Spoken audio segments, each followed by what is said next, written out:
Hey everyone, in this video I will show you how to get started on the value, shading, and texture of your pet portrait drawing. So the first thing I did was I went ahead and I removed the grid lines around the contour drawing. So I just very carefully erased all the grid lines as best as I could. In the beginning, I had you guys to draw them in very lightly with the H pencil because I knew that we were going to be erasing them later on. So hopefully you paid attention to that direction and drew them in lightly. As you can see, you can kind of still see parts of my grid marks. They're like a ghostly kind of shadow in the background. But they're going to end up getting covered up, and we really don't want to see them at all in the final product. So the first thing that I like to do, and there really is no right or wrong or rule as to what area to start off with, but I always like starting off with the eyes first. And for the eyes, I like defining the darkest area first, which oftentimes is the pupil and the iris. The iris is very, very dark in here, and you can see some of the catch lights that I had kind of outlined there. But I'm going to go ahead and start shading that in. I started off with a 4B pencil because I want it to get very nice and deep and dark in the beginning here. So if you recall our exercise on how to shade a circle and make it become more spherical, we're going to apply that technique here, okay? So the outer edges of the dark part of the eye is going to be shaded pretty darkly, and I'm going to work my way towards the catch lights, and as I do so, I'm going to kind of lighten it up just a tad so that we can see the catch light better, but at the same time, I don't want it to be too light because the eye is fairly dark compared to other parts of the body. For example, the white fur that covers his face. So I want to remain pretty dark with the 4B when I'm shading this in. You also notice that when I am shading this in, I'm going back and forth and layering on the graphite onto the paper. So I want to build up the value. I want to be able to blend out my pencil markings and lines. I don't want it to be streaky.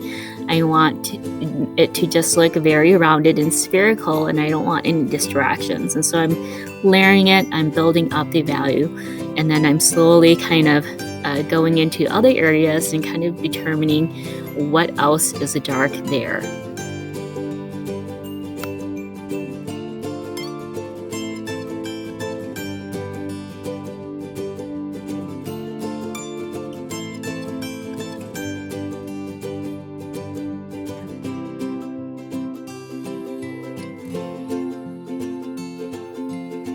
Alright, so here you can see that I've started to add some texture to the bottom of the eye.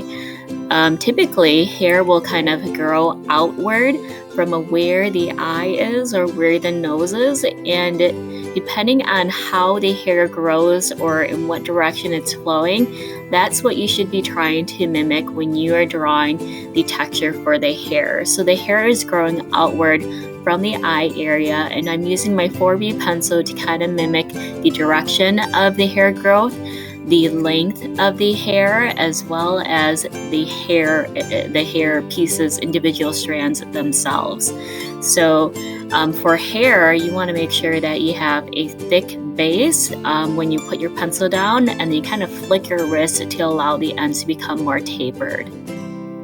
And I'm adding more details to the eye area, shading where there needs to be shading, and then kind of figuring out how I'm going to apply the texture for the individual tiny bits of hair that are coming out from the eye area.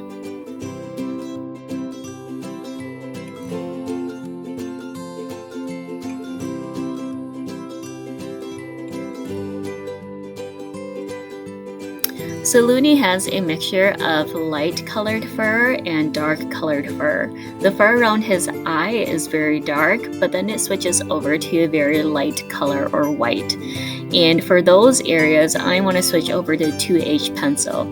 So the 2H pencil has a much harder lead, which will yield much finer lines or lighter colored lines. And so to capture the texture without completely losing the individual hair strands on my paper, I still want to be able to draw them out. I just don't want them to be as dark as some of the other areas. I'm going to go ahead and use a 2H pencil.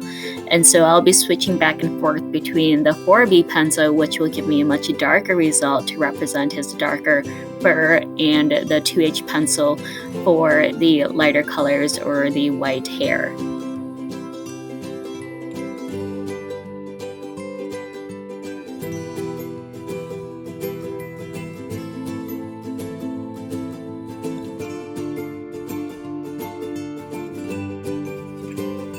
Because the majority of the hair is black, and because in my reference photo I can't really see any of the individual texture of the hair, I'm just going to go ahead and shade it in with my 4B pencil here.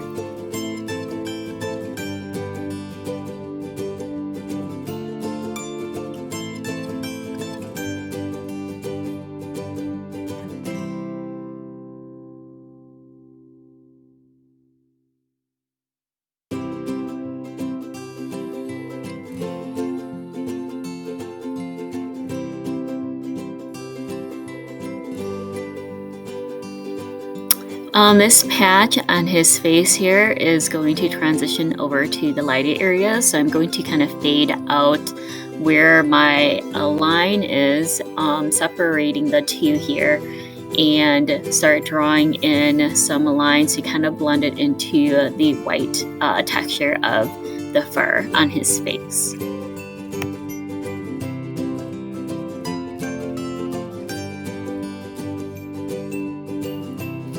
Once you get into the value and shading part and the texture part, there really is no rule as to what you should work on and complete first. It's really up to you if you want to jump back and forth between areas, or if you want to completely finish one area before moving on to a different part. I tend to move around a lot on the page. If I get kind of tired of working on one area, I will shift directions and work on a different area. So I jump back and forth quite a bit. Jumping back and forth also allows me to compare the values, and so I can see if I have to go back in and deepen or darken an area, or have to go back in and lighten an area. So it's up to you how you want to approach this part of the drawing process.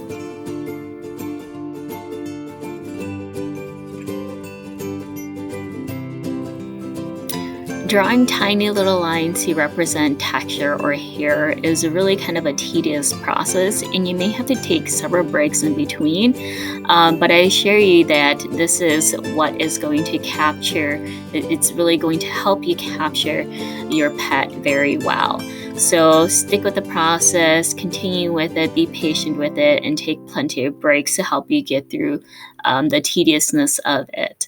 Another area that gets shaded very darkly is the nose area. And you want to pay attention to the nose area because a lot of times there are very subtle gradients or subtle shifts in the value scale on here to indicate what parts of the nose kind of come out at you and what parts of the nose kind of recede. So the cavity, for example, of the nose, the nostril area for the nose area is much darker than the other parts of the nose. And so I'm going to go ahead and really define that area with a 4B pencil, and then I'm going to go and try to figure out what areas should be a little bit lighter than the nostrils.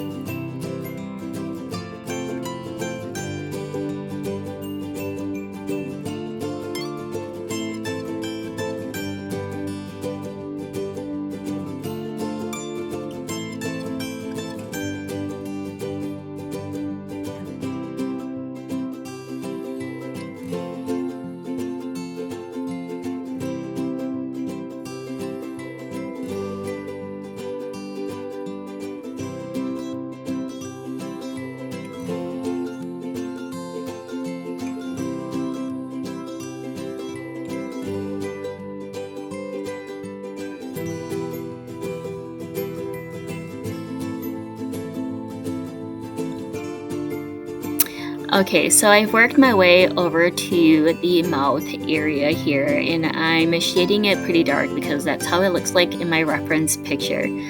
One tricky thing about the mouth area is that I don't know if it's visible to you as you're watching this, but on my paper, if I look closely, I have tiny little bits of white hair that you can see coming down into the mouth area.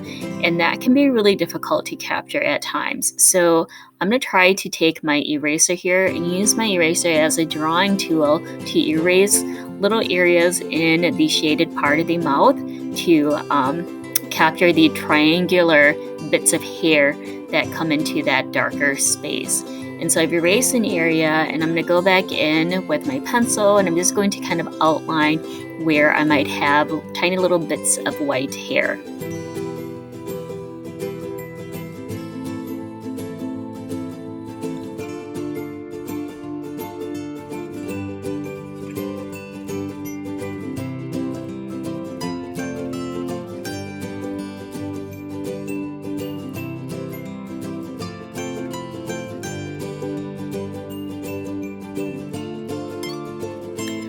Alright, so I'm going to continue to work on my pet portrait here, and hopefully if you stayed until the very end, you were able to get some tips on how to get a start with your pet portrait. And if you have any questions about any areas that you're working on, you know how to get a hold of me. Good luck in your drawings, guys!